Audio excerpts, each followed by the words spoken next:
first read the script for Tsunami and got together with Rob Gillies and looked at the designs, the drawings, my heart actually sank. I went, oh my God, he has me in a shoebox, and it has 5 sides. It had a roof and a floor and 3 walls and 1 open side to shoot in. No windows, no practical lights, because when the ship's overturned all the lights go out. And I thought, man, I am screwed here. What am I going to do? I was walking around with that script for quite a while, and it was sort of there, and they were always threatening that we're going to make this show. And I used to say, this, you just can't make this show. This will be one that can't be made.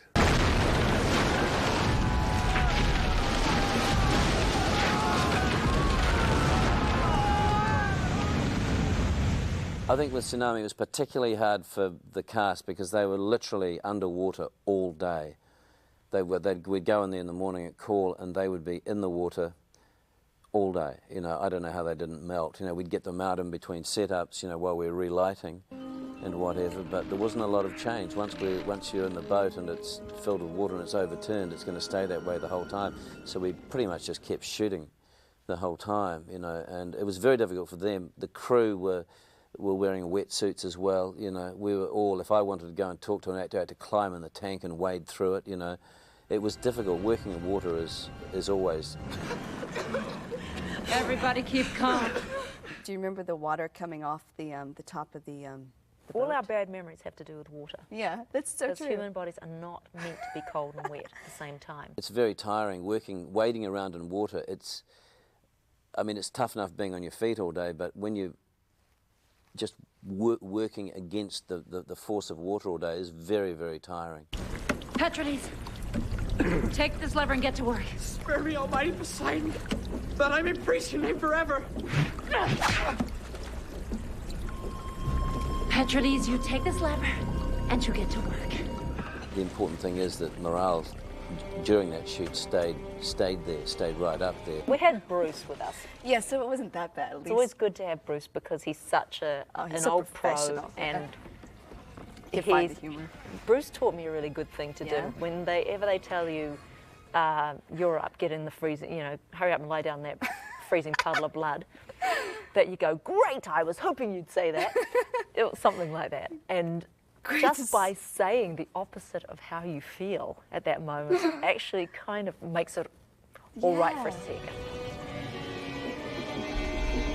When you design, you have to design the way you're going to shoot these scenes very, very carefully, because you have to be very specific about exactly what you need. There were different sets. It was a standard old procedure, which is where you build the set like a box. This set was all in a studio, is like a box within a box, and so this one was like a box within another box, and that box was full of water, and then we just lowered the set progressively into it to get the water to rise. The ship was slowly drifting down under the water, and I thought, I've got to get some kind of watery light effect in there, otherwise, I mean, literally it would be dark. All the practical lights had gone off because of water going everywhere, and they would have burned up the oxygen, so they would have turned them off anyway. Just moving a camera around in water is very, very difficult, just keeping it dry, you know. We wanted tracking shots and moving shots and so on and so forth, Steadicam shots, all of that through debris in the foreground. It was difficult, and especially as the water level got higher and higher and higher, and there was less air, supposedly, that got pushed up further towards the roof. As the boat filled with water, it got much, much more difficult. Make it now!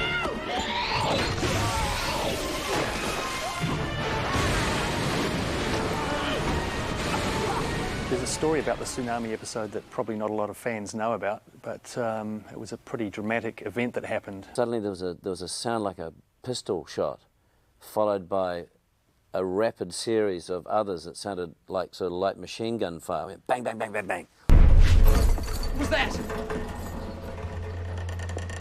Did you feel it? Some kind of jolt. You didn't feel it? I did.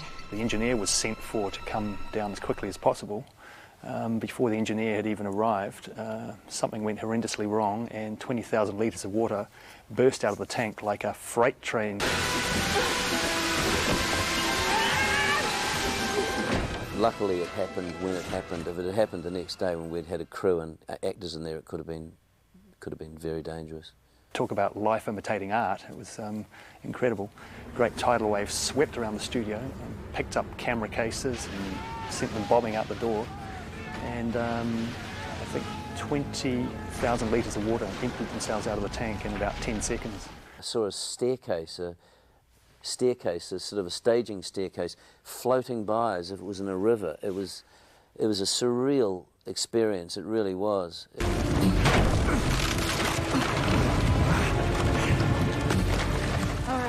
It took a long time to clean up, and when we did get back to work, I remember the slightest noise. If somebody dropped something, the whole crew would just jump. People were really twitchy for weeks afterwards. There it is again. Didn't you feel that?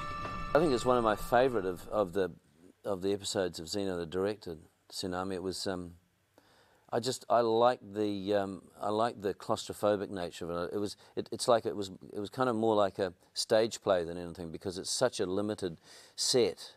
You know, there's so little room that it just kind of condensed, I suppose, the relationships between the various people and the frictions and the tensions between them.